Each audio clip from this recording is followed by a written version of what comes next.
So target costing here is basically a concept whereby we talked about actual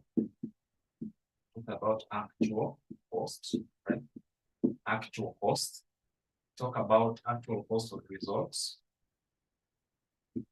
Actual cost of the results. Then you compare with the targeted information that the company is having. So once that is done, you'll be able to see you are going to arrive at two things, right? You are going to arrive at two things. So we have number one, cost gap. We have cost gap.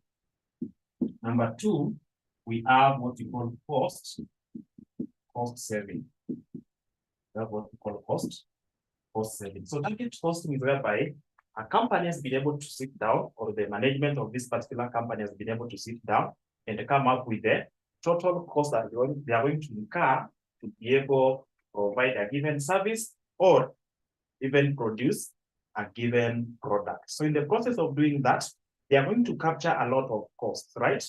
They are going to capture a lot of cost in terms of the initial investment cost and any other cost incurred during that particular period. And then from that point, they'll be able to get their target or be able to set the target cost. So to the target cost, they are going to compare again now, once the activity is fulfilled or it is done, they look at the actual results against the target activity or the target figures. So when our actual results is more than the target cost, it means the company has spent more than what was budgeted for, and therefore we call that difference cost gap. And then if the company has been able to spend in terms of cost less than what was budgeted for or than what was actually indicated under the target system, then we call it cost saving. They have spent less. They have saved the expenses that was budgeted for, and therefore we call it cost saving. So now I've said, remember, we are not going to handle this topic number 4 concept only. If you look at most of the questions under this particular concept, it has been combined with topic number 5. So you find topic number 5.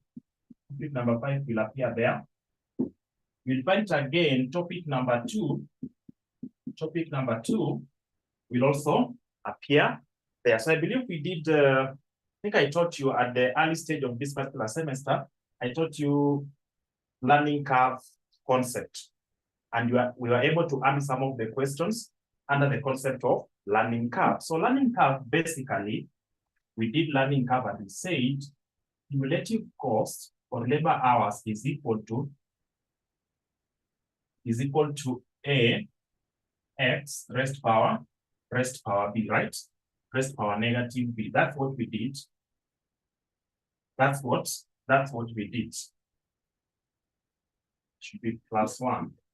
Good, that's what we did, right? Now, we're able to see when we're dealing with the learning curve effect or concept, it was not brought as independent concept. They brought in the element of target cost. And of course, that in reference to what was tested in, is it April? If you look at April 2023, question number 4, April 2023, question number 4, they brought something specifically covering 90% of the question was referring to learning curve effect. But now when we got to the question, and now the final items we were to handle in that particular question, we were told to do something about target cost, right? Good. Again, in the same concept under target cost, you will find that for you to deal with the target cost and the actual results, the examiner will be bringing in the ratios. Where are we getting these ratios from? Performance measurement. Performance measurement ratios. So that's where we're going to get what we call margin. We'll be getting what we call margin. We'll be getting what we call markup. Margin, we have the item that is given. If you're told about profit margin, gross profit margin, net profit margin, operating profit margin, we know very well it will be dependent on it is expressed as a percentage of total revenue or total sales. When you are told to come up with a markup, then markup is dependent on the total cost. markup is dependent on the total cost. So if you're going to give us net profit markup, it is net profit divided by cost of sales. If it is gross profit markup, it is gross profit divided by cost of sales. So markup is going to give us a denominator or expressed as a percentage of cost of sales. I believe it is also the same class that I added something to do with the interaction between margin and markup. The interaction between margin and markup. So if you are given markup, if you're given markup of A over B, then your margin is equal to A over B plus A. That's what we said. So in some questions, the examiner will be giving you results that will enable you to get margin. But now what is required in the question relates to markup. And therefore, you will be forced to translate your margin back to markup before you get the actual cost of sales or actual cost incurred in that particular company or data set. So that's what we are going to do again in this particular question. We are not going to get a specific question, just going straight to the target costing. It must borrow some of the concepts from either topic number 5, topic number 2, or any other topic that you'll be able to cover at this particular level. So that's what we have there. And just to touch on it, so we've now talked about cost saving. We've talked about cost gap, right? We've talked about margin. We've talked about markup. Now, when we now go specifically to target costing, these are the set standards of the cost set by the company. And of course, they are going to be used to compare against what is actually incurred in a given period. And then from that point, you'll be able to tell whether they have cost saving or cost gap. Then let's come to product life cycle. So product life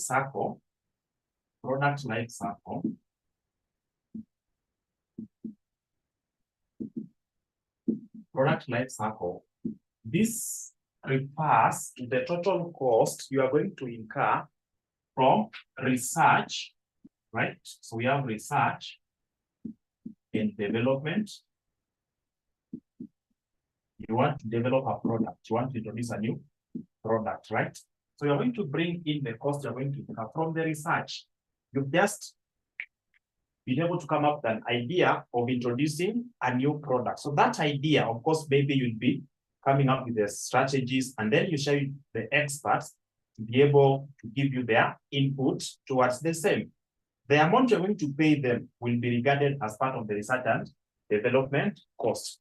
Anything you are going to incur to make this product ready for sale will be recorded. Then remember, once the product is developed, it will be launched into the market. The launching expenses, the variable cost that you're going to incur over time will also be included to be part of the product cost.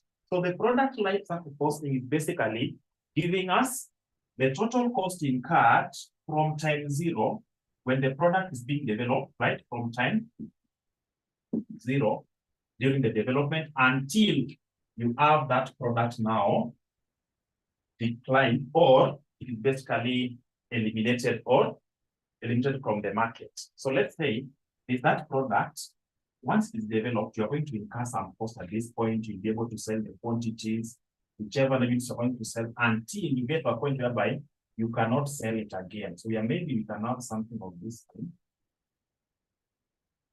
You're going to develop the product. You get to a point whereby you are now selling the maximum number of units, and again, then it declines, right? So we have those stages that we'll be having at some point. We have those stages, right? At this point, this is the optimal point. That's the optimal point whereby you are selling the maximum number of units. So if you don't do anything about this particular product at this stage, then of course, it will be eliminated in the market by either introduction of a new product into the market to replace this particular product. So all the costs you're going to incur from this point, to the time the product will not be sold to anyone in the market, is what we call product life cycle costing system. we're going to have two things. Here, it will enable us to get, remember we are covering a topic called pricing decision. You want to set up the price of your product so that you get profit, right? You want to reward yourself. Maybe you want to charge some margin or markup. For you to be able to change that markup, you must be able to identify cost of sales. For you to be able to change that margin, you must be able to give us your total revenue, and then you distribute this cost per product. So number one, you are going to determine total cost throughout the life of this particular product. We'll be determining the total cost throughout the life of the product from the time of development to the time it is now fully replaced in the market, right? Remember, you are doing that at time zero. So all these are estimates.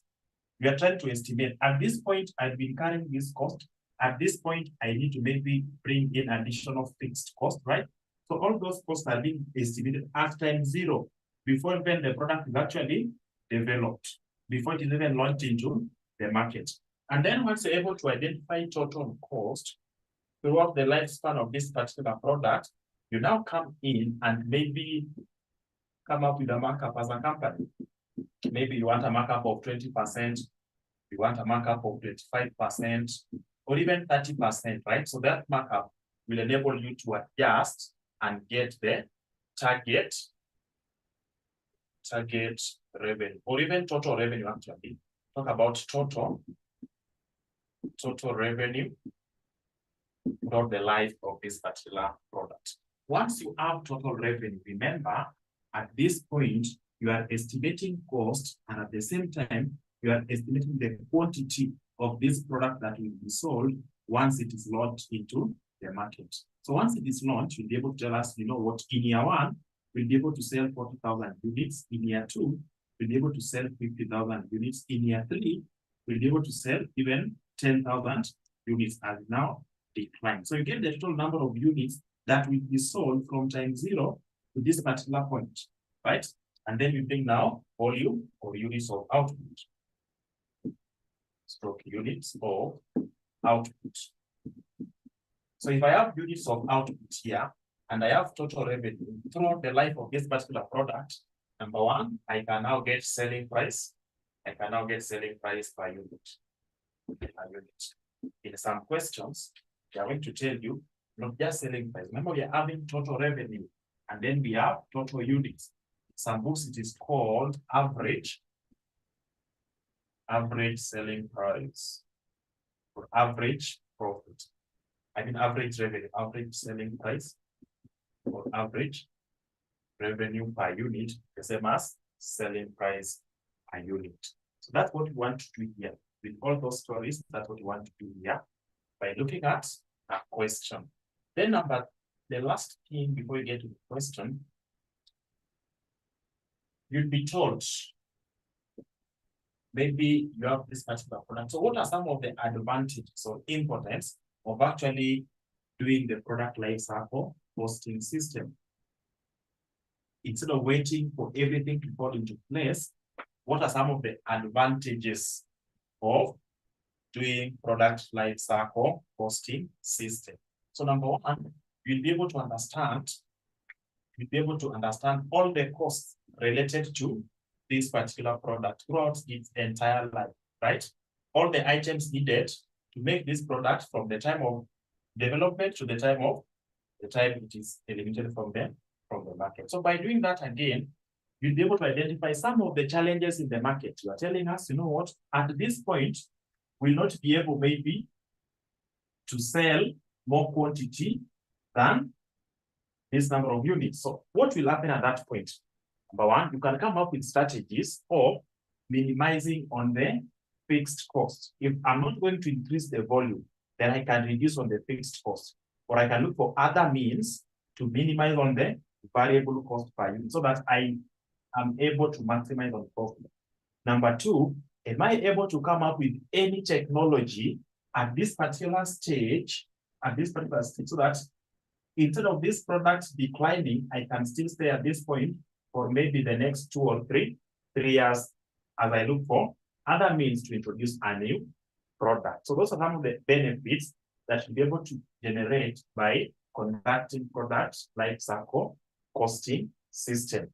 You are able to tell what will happen in advance, and of course come up with strategies or remedies to rectify such kind of things if they will affect your profits negatively, if they will affect your revenue negatively, or if it will affect your cost negatively. So that is it. Are we together up to that point?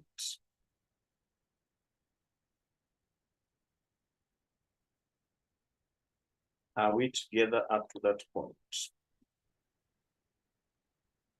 Are we together up to that point?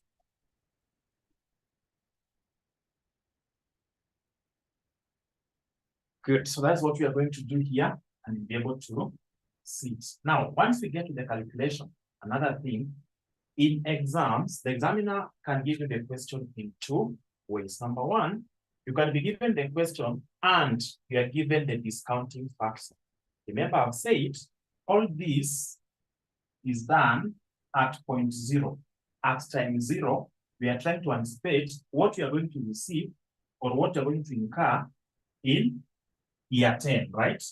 We are trying to anticipate what you're going to incur in year 8, in year 7, right? Now, if all this will be done in 10 years to come, and we're talking about them at this particular point, then we must be realistic. We must be able to get the present value of this cost we are going to incur in year 10. We must get the present value of the cost at this time when they will be received in 10 years, in 10 years' time. So if you are given the discounting factor, ensure that you are able to discount these costs as they fall due or as they are incurred based on the time.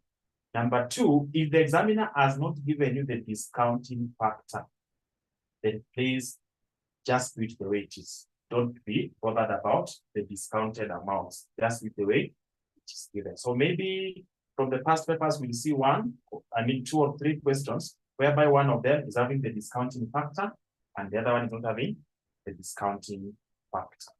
So without taking much time, let's move straight away to that November. We can now move very fast to that November 2018. We can now move very fast to November 2018.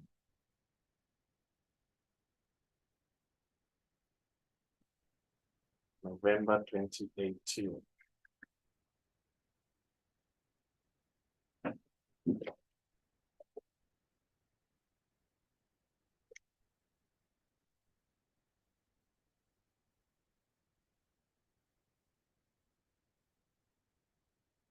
November 2018. November 2018. Question number 4.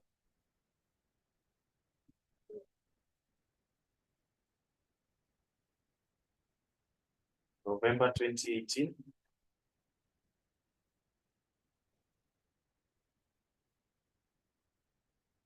November 2018.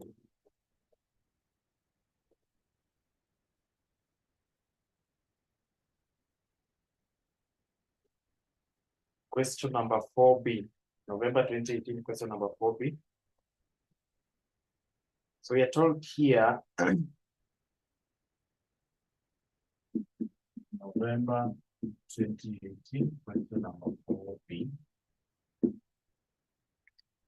So we are told here that AZK Limited, a manufacturing company, is planning to launch a new product model whose life cycle is 3 years. So the product will be sold over 3 years, right? The following estimated data has been provided. So we are talking about details, 1st of January 2018, 31st December 2018, 31st December 2019, 31st December 2020. So we have 3 years, right? Now, those who have done AFM, those who have done FM, or even AFR, you are able to identify that 1st of January 2018 is time 0. 1st of January 2018 is time 0. And at time 0, there is no production. At time 0, there is no production. We only have initial outlay. But now, product life cycle costing does not consider the initial outlay. Remember what we need here. What we need here is to get the total cost, right? So you don't consider initial outlay independently. Our interest here is to look at how much are we going to incur from time 0 to the last day of this particular product. That's what you want to see. All the costs incurred. All the costs incurred. So we have research and development costs. So they incurred 850, 400 at time 0. Then when you get to year 1, and during year 1, they also incurred 200,000, right? Then the next thing we have product or production costs. So production costs are divided into 2. We have fixed and variable costs. We are all aware when you are handling the CVP analysis topic, you are able to identify the variable components. I mean, our variable costs are dealt with and fixed costs. The fixed costs are constant. They do not depend on the quantity of output. Variable cost depends on units of output. And therefore, if we are given variable cost per unit, we must look for volume. We must look for units of output so that we get the total variable cost. So production cost, we have variable cost per unit, and then we have fixed cost. When you get to marketing cost again, we have the variable component and the fixed component. Then distribution cost, we have total fixed cost. We have disposal of special equipment. Then we have the discounting factor, present value factor. And then the last row, we have production in bracket units. So now that we are given units or volume of output, we can actually get the total variable cost under production cost, under marketing cost, right? Under production and marketing costs. The marketing director believes that customers will only pay 120 per unit. But the finance director believes this will not cover all projected costs throughout the product's life cycle. Throughout the product's life cycle. Now, is there someone who can help us identify what 120 shillings per unit represents? Somebody to help us identify that, because once we identify that, then everything will fall into place. Let's see. What does this 120 shillings per unit represent? Actual price. The marketing director believes that customers would only pay 120 per unit. Actual price, no.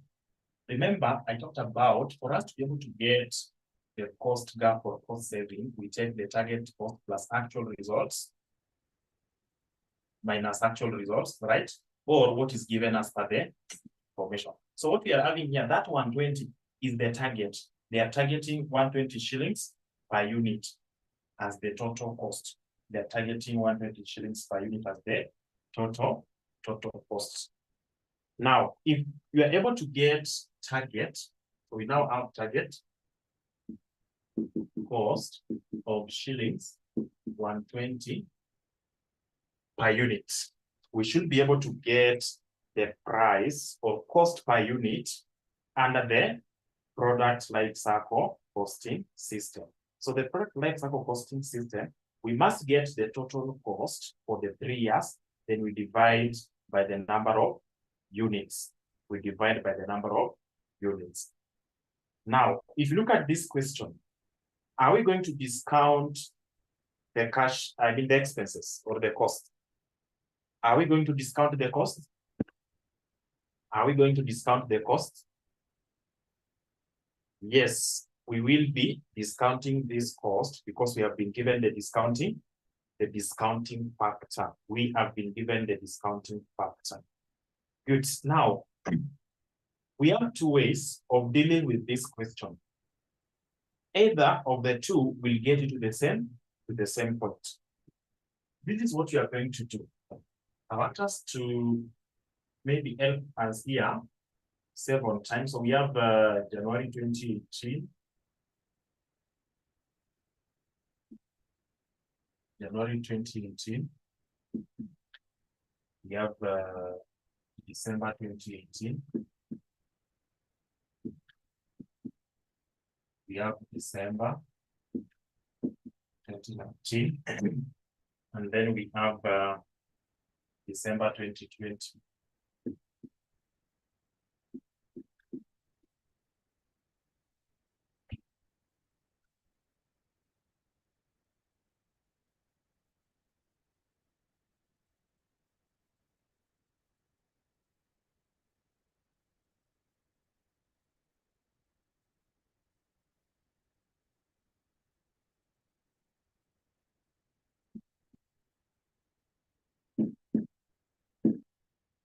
We'll start with the first one.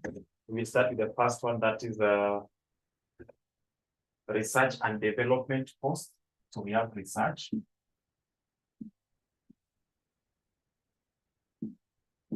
and development.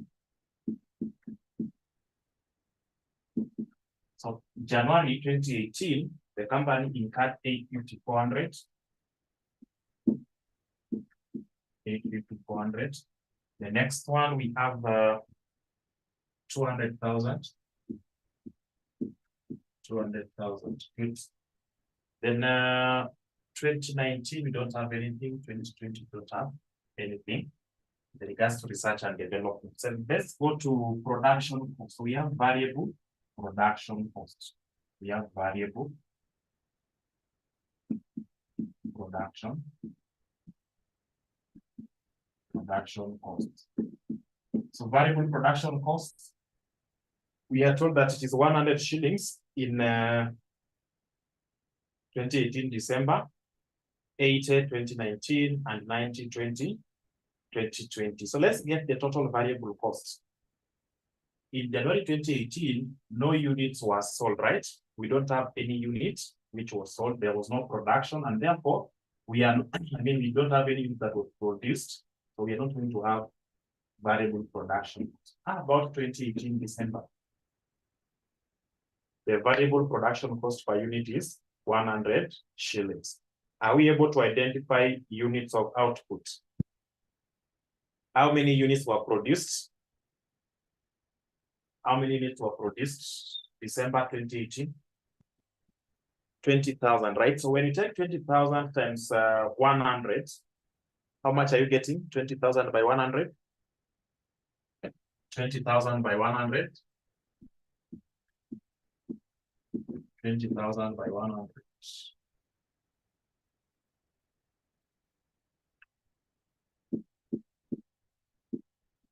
20,000 by 100. What are we getting? Is it 2 million? Good, we are getting 2 million. Then, so that is this year. How about 2019? We'll be taking 80 shillings per unit multiplied by 20,000. 80 by 20. 80 by 20 ni ngapi?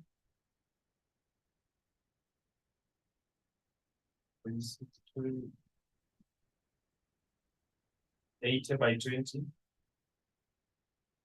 80 by 20,000. 1,600,000. 1,600,000. 1,600,000. Good. Then 2020. What are you having for 2020? 90 by 20,000. 1,800,000. Good. That is variable production cost. Then we go to fixed production cost. So we have fixed production cost. So the fixed production cost, we don't have any here. 2018 December, we have 500,000 also. So we have 500. We have 500,000.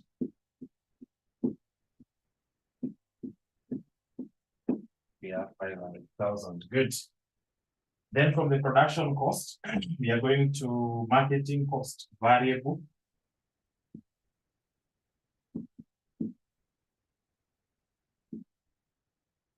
Marketing cost. So variable marketing cost, we have 12 shillings per unit. That is December 2018. So we take 12 by volume of output, which is 20,000. So 12 by 20,000. 12 by 20,000. 240,000, right? So we have 240,000. The next one, we are having 8 by 20,000. 8 by 20,000 Ningapi. 8 by 20,000. 160,000. 160,000. Then the last one, we have 10 by 20,000. Will be 200,000, right? Will be 200,000. That is variable marketing cost.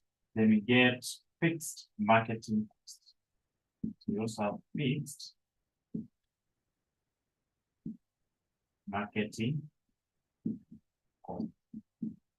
The fixed marketing costs, we have 200,000, 150,000.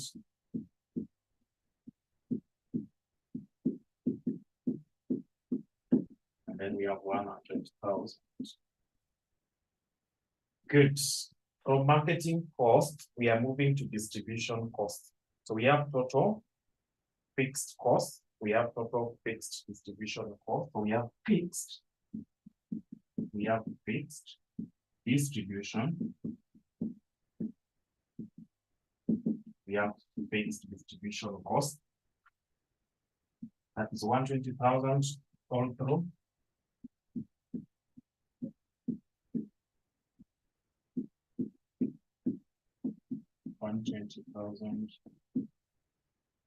Good. From the fixed production cost, I mean distribution cost, we have disposal of special equipment.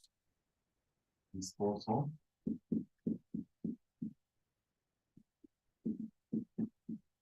of special equipment. So for them to dispose this special equipment, they incurred a total of 300,000. So for example, if you're going to do maybe like extracting mineral from somewhere, right? So once you are able to get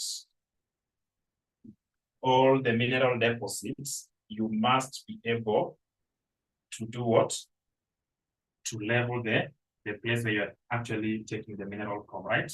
You must do after mining, environmental management activities, whereby you're going to be filling out that particular space. So the cost you're going to incur to be able to recover that environment will be part of the cost incurred during the life cycle of that particular product or project.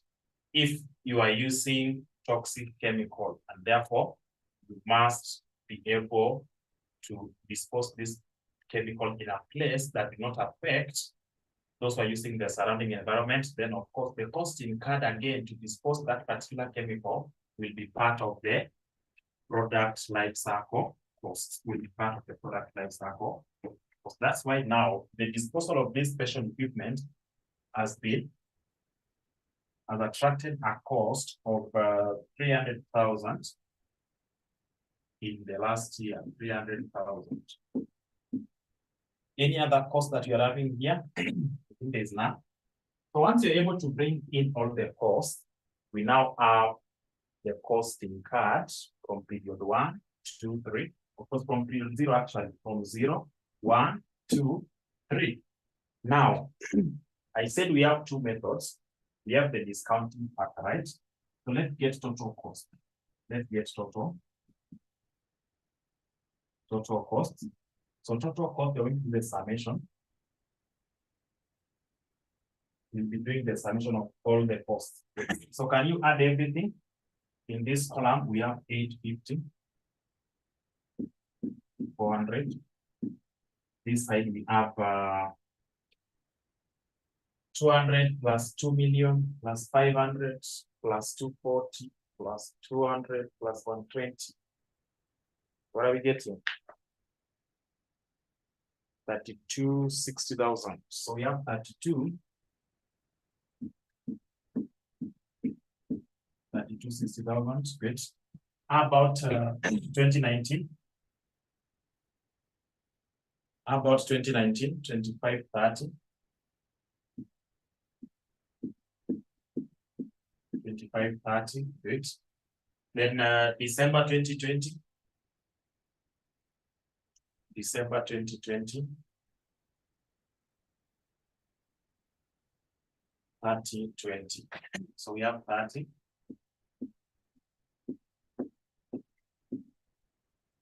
Good. So let's come and bring in the discounting factor, present value, interest factor. So present value interest factor is given there as 0.89 and in 1. Remember, this is times 0. If you're doing a FM, would have indicated this as times 0, right? So 1 plus R plus the bracket raised power negative n. So negative 0 will give us 1.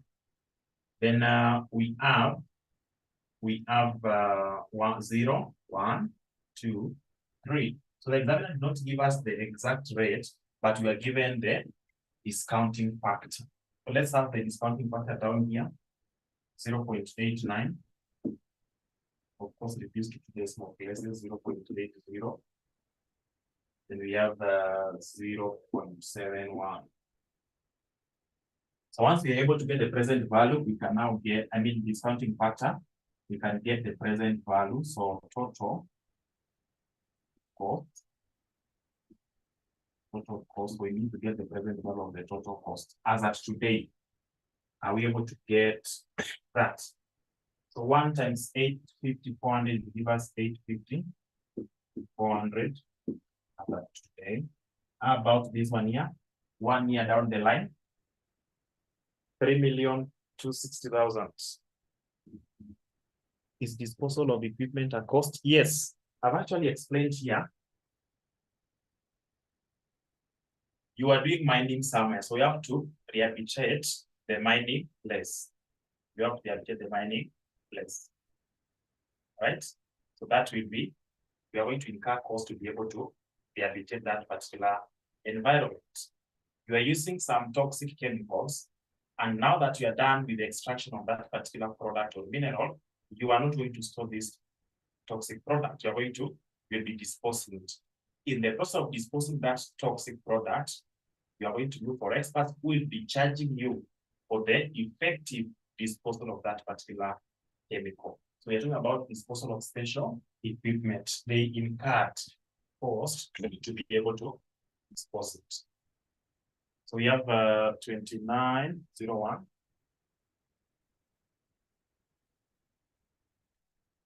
2901, 400.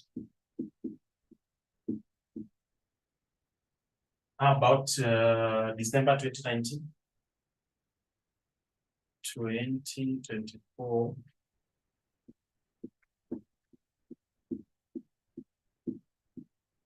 2024. Then 2020. 2020. 2144,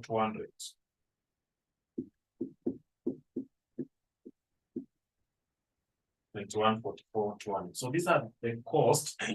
These are the present value of all the costs incurred throughout the life span of this particular product.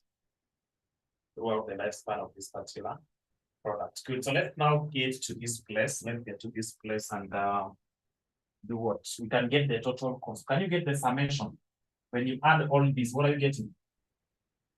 When you add everything. Add everything, add everything. Add everything, then you give me the answer.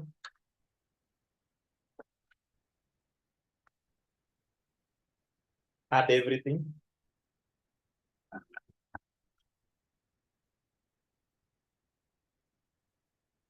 Add everything, and then you give me the answer. What are you getting?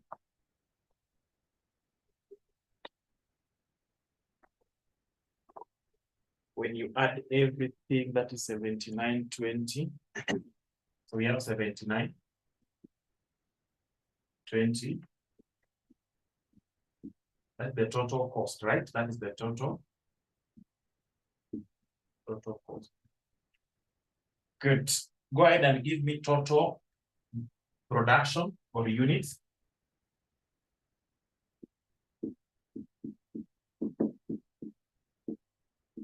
Units produced over the 3 years. Units produced over the years. Units produced over the 3 years. We have 60,000 units, right? We have 60,000. We have 60,000 units. 60,000 units. Good. So having done that, please go ahead and give us the cost per unit. Life cycle cost per unit.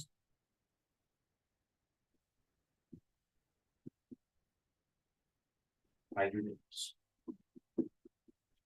Life cycle cost per unit tunapata ngapi? Life cycle cost per unit 132, right? We have 132 shillings. How did we get 16,000? Okay. So there's that column where we are given units. Angalia, there's somewhere we have units. We have units somewhere. Production in units. In year 0, no unit was produced. In December 2018, they had 20,000 units. In December 2019, I can see 20,000 units. December 2020, 20,000 units. Are you able to see the figures? Are you able to see it, Maria? Are you able to see the units produced? Good. So that's what we are given. That's what we are given there.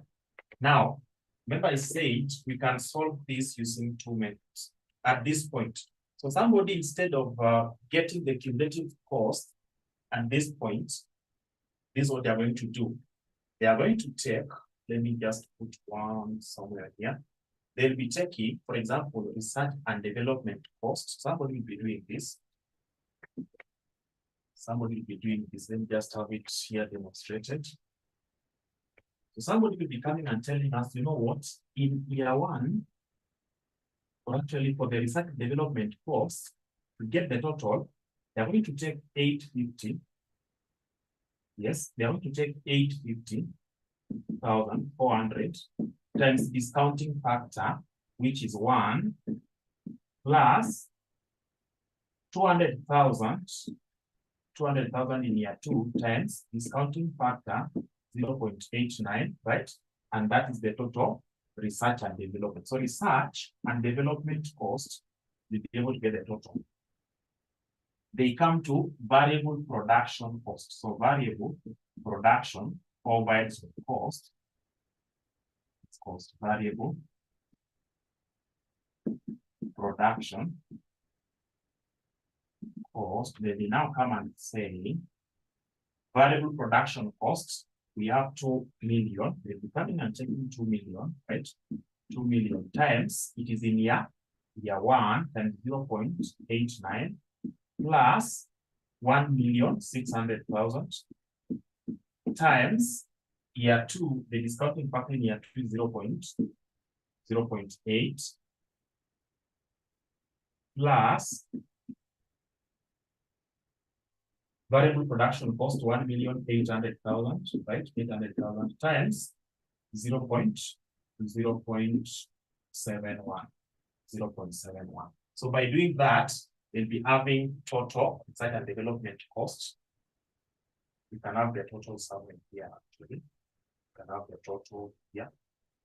About total. Are you able to get it? Are you able to get it? When you deal with this one here, what are you getting? That is now method 2. We want to compare if we'll be able to arrive at this 7,920,000. That's what I want us to do. So when you take 850,400 times 1 plus 2 million times 0.89, what are you getting? What are you getting? What are you getting? What are you getting? I want us to compare the two.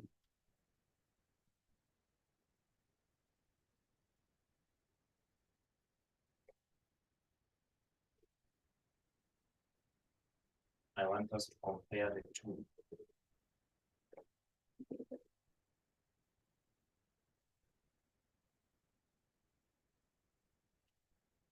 So we have somebody getting 2630, somebody getting 1028, 400. So the first one is 10, 28, 400, right? 10, 28, 400. How about the second one? Variable production cost, the present value. Present value of variable production cost. Present value of the variable production cost in that.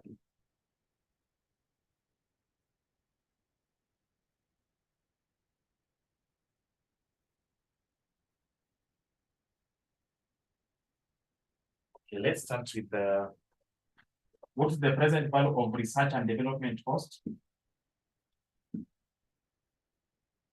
Research and development is this one here, right? Research and development. So let's go to variable production cost. Variable production cost. Tunapata ngapi? Variable production cost tunapata ngapi? 2736. Oh, that's what we're doing. 27. Good. Let's go to the next one. From variable production cost, go to fixed. Fixed production cost. So fixed production cost, we have 500,000 all through, right? 500,000 times 0.89 plus 500,000 times 0.8 plus 500,000 times 0.71. What is the total for the fixed production overheads? The present value, 1,200,000. 1,200,000. Good. Let's go to the next one. The next one, from fixed production cost, we have variable marketing cost. So we have variable marketing cost. The variable marketing cost will be having 240,000. So we have 240,000 times 0.989 plus 160,000 times 0.8 plus 200,000 times which 0.71. So what are we getting? What are we getting?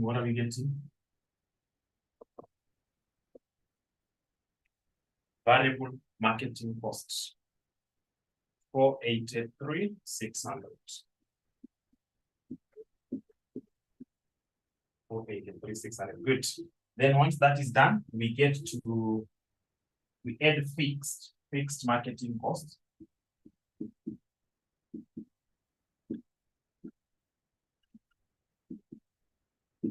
Fixed marketing cost.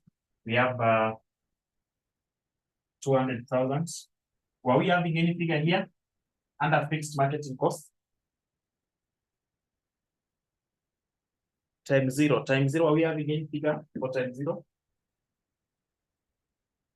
Were we having any figure for times zero? No. So let's have the first one is 200,000.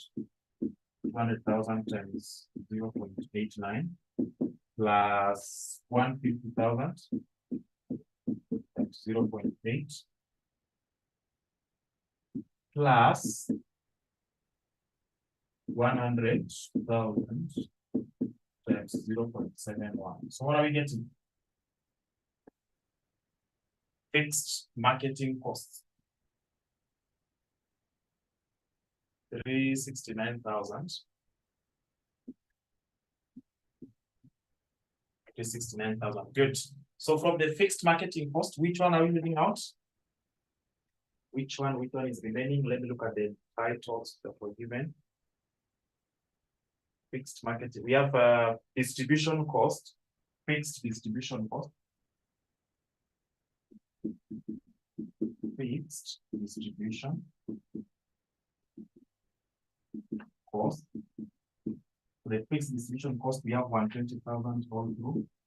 120,000 times 0.89 plus 120,000 times 0.8 plus 120,000 0.71. What are we getting?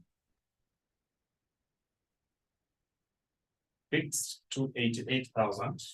Thank you. 288,000. Great. Then from the fixed distribution cost, we have disposal of special equipment. So we have disposal of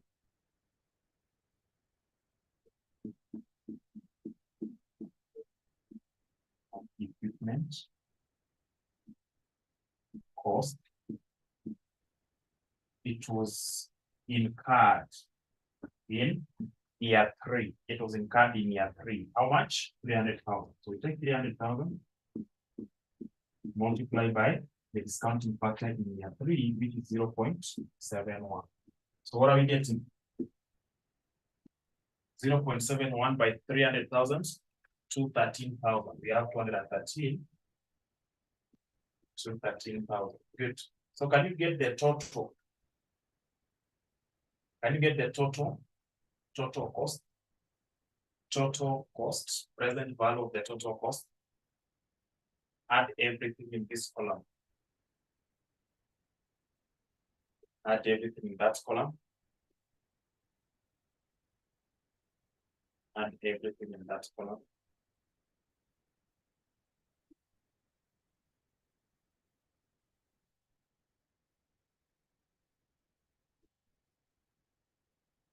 And everything in that column.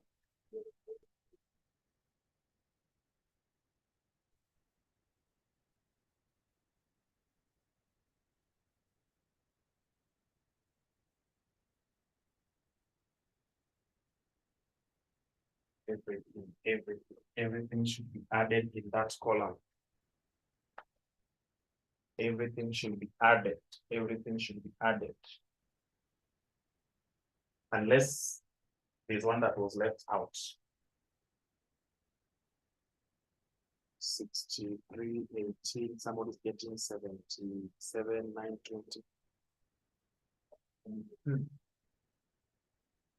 Remember, this is part of the figures. 1028, and of course 230, 288, 369, 483. This is 1 million. This is 2 million. This is 1 million.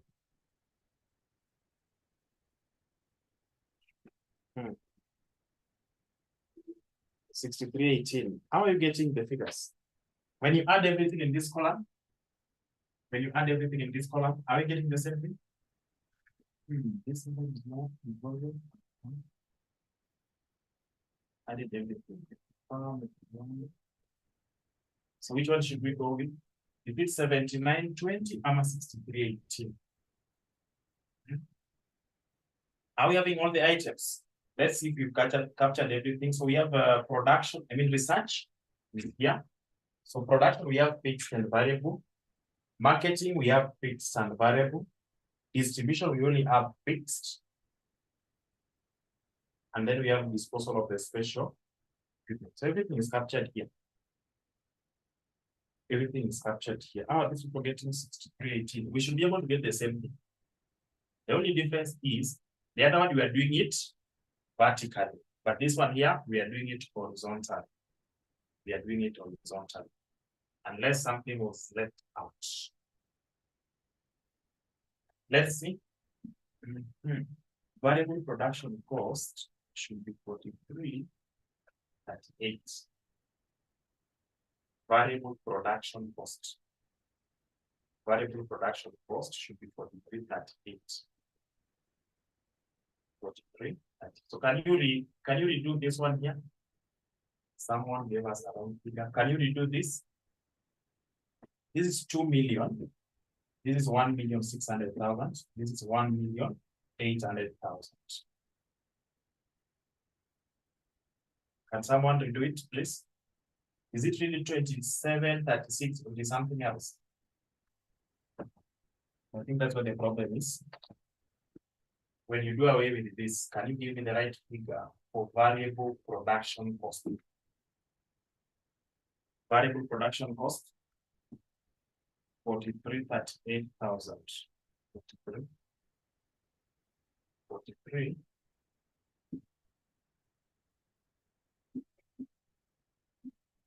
Good. So when you now include this, are you getting the same thing as this one here? Are you now getting 7920? So it is 79. 7920. 7920. Good. So that is what you are supposed to. So whichever method you're going to apply, please ensure you are arriving at the same thing. Now, of course, if you look at maybe the revision kits that you have, you'll find maybe they have used this particular method. They have used this particular method. But now I want to give you an advantage. Why? Using the other one, the table, will give you more benefits. Now, you are doing your workings. You are not able to effectively apply the discounting factor. You are not able to effectively apply the discounting factor. So if you do your workings without discounting the cash flows, I mean the expenses, without discounting the expenses, we are going to mark all the expenses. We'll be giving you marks for all the expenses. So once we get to the point whereby the discounting factor is required, we now eliminate and stop at that point. But if you are using this method and something is wrong, I will not come into this and say, you know what, this is correct. So I will be marking this. I mark it and say this one is wrong. No. So long as one item is wrong here, we give you an X and then you proceed to X. So I would advise you go with this method 1. But of course, if you are okay with method 2, there's no problem. So long as you're able to get the answer, it should still be okay. Good. So if we are getting 7920,000, it means we will still end up getting life cycle cost per unit is 132, will be 130. So I want us now to make some calculation here.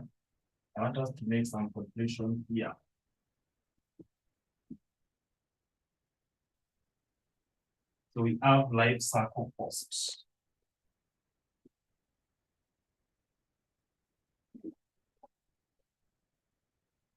We have life cycle cost. Target cost is 120, then life cycle cost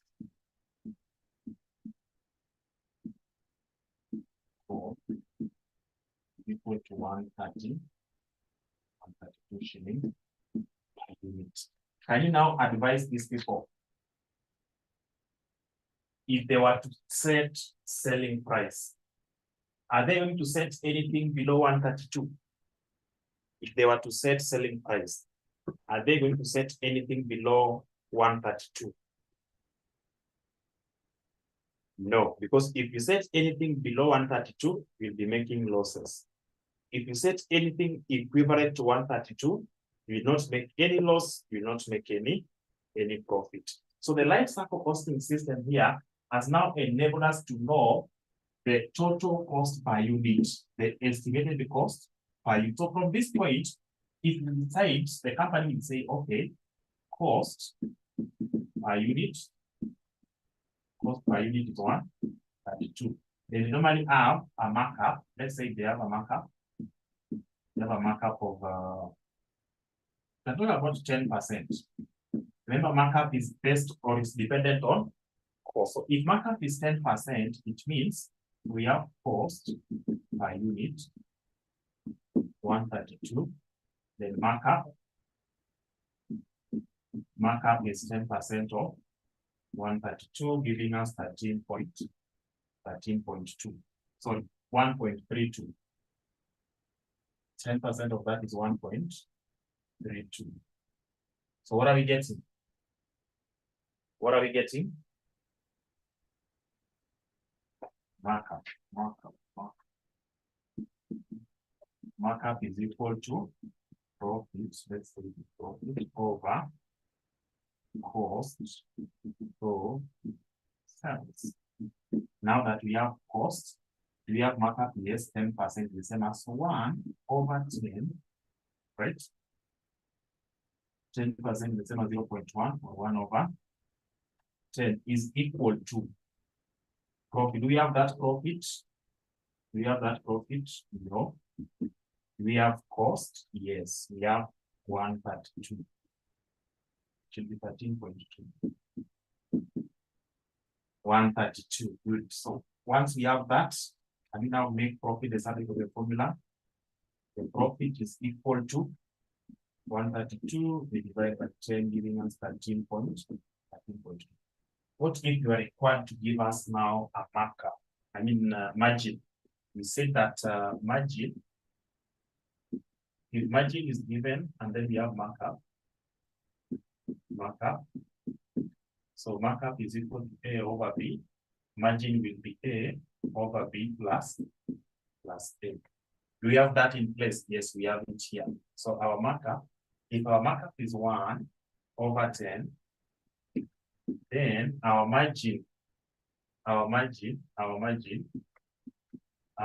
will be the numerator, right? 1 over denominator, which is 10, plus the numerator figure. So it means our margin will be 1 over 11. 1 over 11. Good. So if you have margin of 1 over 11, are we able to get profit? Because margin now is equal to profit over sales. Profit over sales. So what do we have in place? We have profit. By use of markup, we've been able to get profit of 13.2. So margin, that is 1 over 11 is equal to profit 13.2 over sales. So can we now get sales? Make sales the subject of the formula. 11 times 13.2. So what are we getting as the sales? What are we getting as the sales? What are we getting as the sales? Sales in that. 145.2. 145.2. Alternatively, you have total cost here, right? You have total cost here. You have total cost. So when you take cost 132 plus profit markup, which is 13.2. Number 5, 145. As simple as such. So you can go this direction or just take it out. Okay, so when I add these two, cost plus profit markup, you're going to get what we call selling price. If it's by using that, the selling price is 145.2. If I cannot get it that way, I follow the margin procedure to be able to arrive at the same answer. Good. So can we now identify cost gap or cost saving? Which one do we have in place? We said we take target cost minus the unstated, or they targeted to have 120 shillings per unit as the cost. They ended up arriving at 132 shillings per unit as the cost. So do we have cost gap or cost saving? Do we have cost gap or cost saving? We have a cost gap, right? So how much is the cost gap? How much is the cost gap? I take 132 minus 1. Give us, is it 12? It is 12. It is 12. It is 12. Good. So that is what you are required to do there. The last part of it, the last part of it. So evaluate the life cycle cost per unit. We've already done that. We did it down here, that 132. Then Roman 2, comment on the target price by the marketing director and suggest ways of reducing any cost gap. Comment on the target price by the marketing director and suggest ways of reducing any cost gap. Good. So we have been able to see we have a cost gap. We are likely to spend more than what they targeted here. So what are some of the things that are going to put in place to be able to minimize this on this life cycle cost, this 132? What can we do? Reduce this 132 all the way to at least equivalent to 120 or even below 120 for them to make some good profit. So what are we going to put in place? We have looked at this product from time 0 to the last day of the product within the market. So what have you been able to see in terms of the cost elements that we are having there?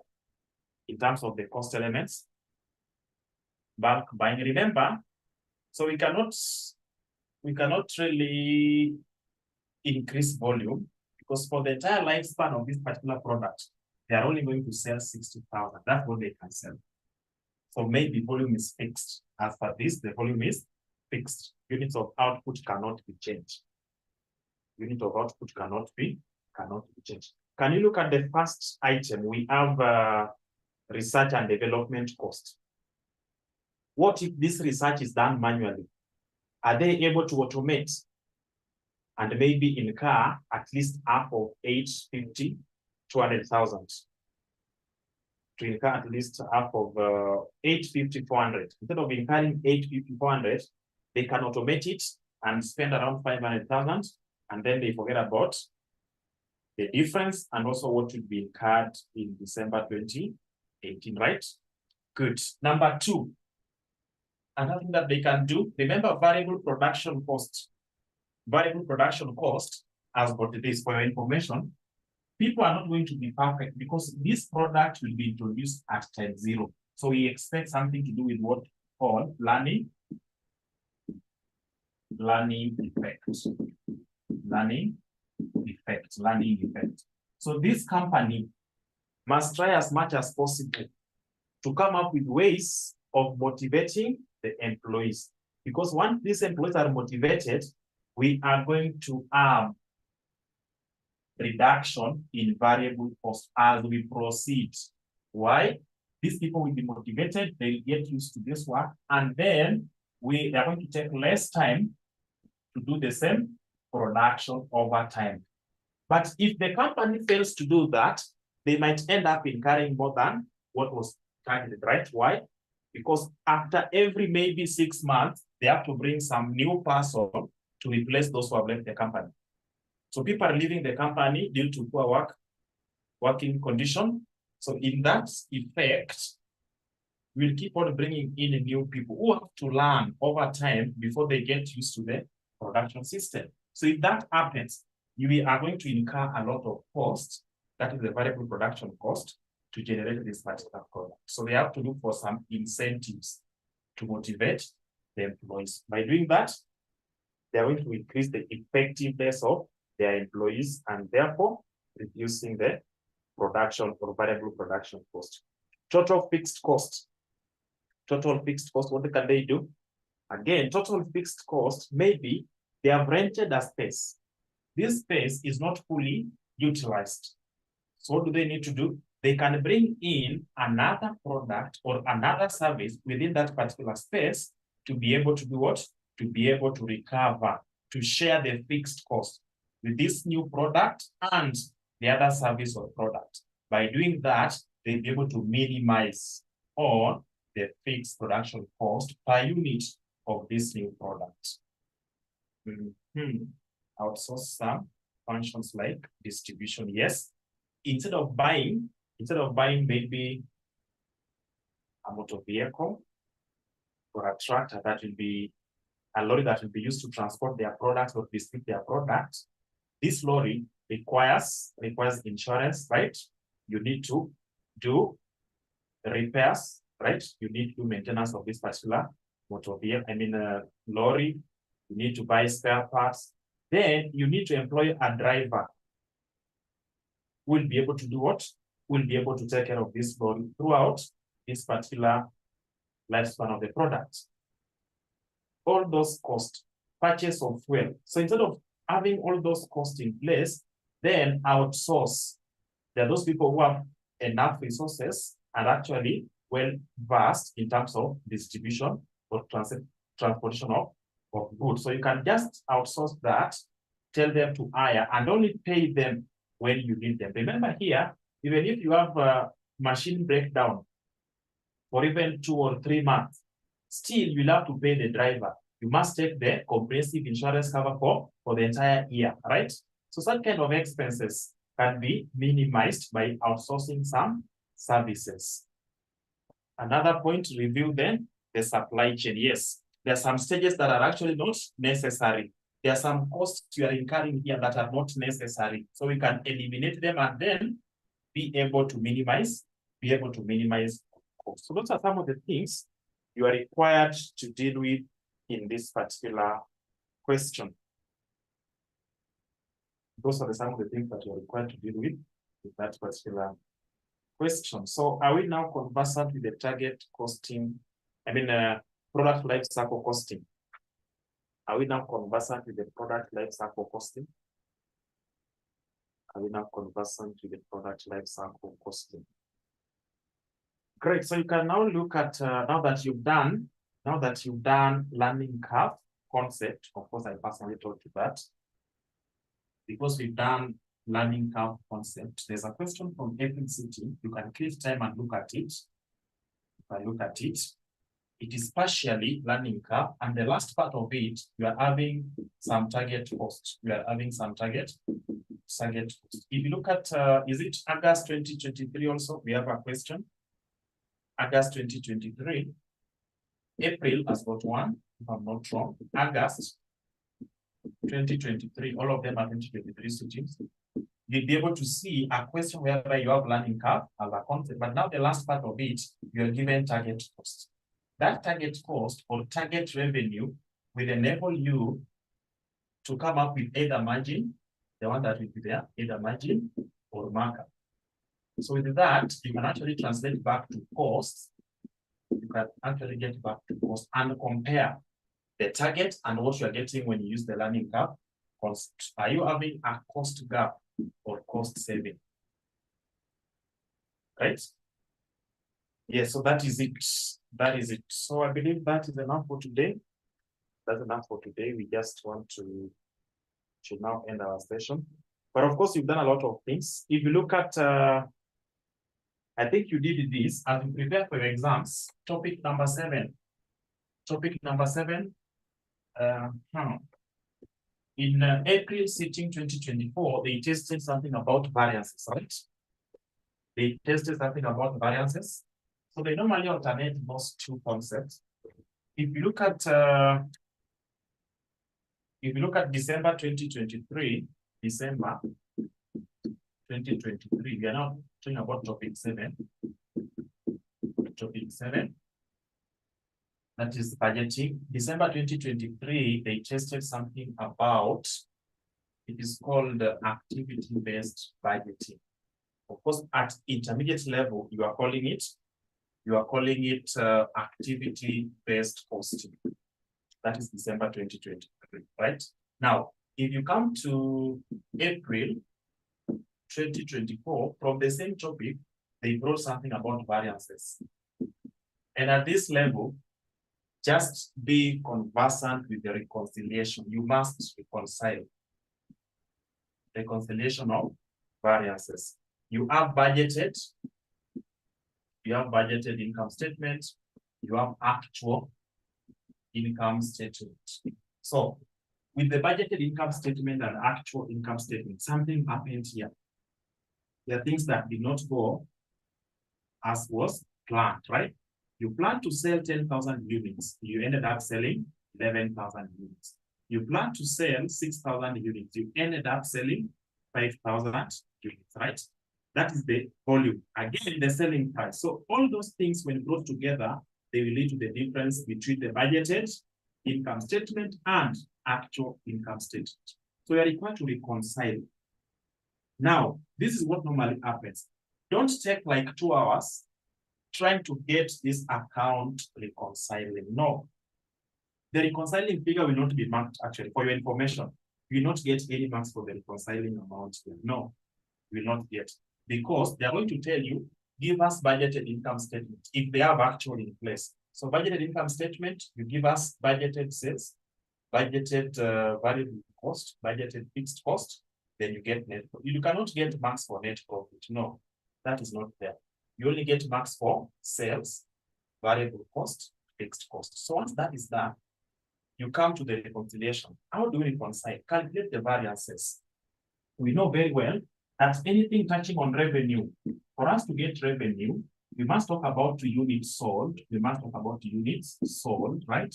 You must talk about selling price. You must talk about selling price. These two, if you use the formula that we are using in class, you'll be getting a negative. And then you are telling us, with that negative, it is favorable. Why? You planned to sell 7,000. You ended up selling 9,000. So if you're going to look at volume, right, it is 7,000 minus 9,000. That's what we are looking for. Sales, margin, volume, variance, right? It is changes in quantity that was sold. So 7 minus 9, you are getting negative 2,000. You know, very negative 2,000 will be favorable because you sold more than what you budgeted for. Selling price, you plan to sell your goods at 700 or even 400. You ended up selling them at 500. Yes, this minus this will give us negative 100, but you received more. This is the actual revenue per unit. So when dealing with the reconciliation, just be sure that selling price variance, sales margin, volume variance, and fixed production overhead, fixed production overhead, volume variance, right? These three, when you get a negative, you call them favorable. When you get a positive, you call them adverse. These are the only three unique variances. That when you get a negative, you call them favorable. When you get a positive, they are now adverse. That is it.